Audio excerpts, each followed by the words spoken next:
tunay na pagkatao ni Tessa Prieto. Si Maria Teresa Isabel Prieto Valdez na tinatawag na Tessa ay anak nila Marixie Rufino Prieto at Alex Paplex Prieto. Ang pamilya ni Tessa ay isang makapangyarihang angkan ng mga interes sa real estate, wholesale at retail, freight forwarding at media.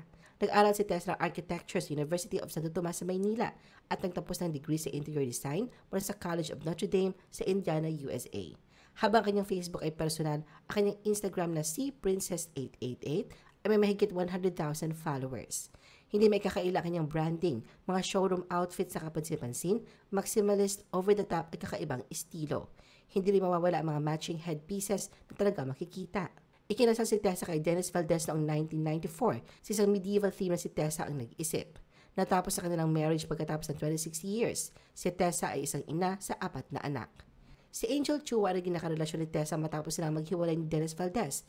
Ngunit naghiwalay din sila noong 2023. Isang taon pagkatapos, dumalo si Tessa sa isang movie premiere, hawak ang kamay ni Irene Nubla.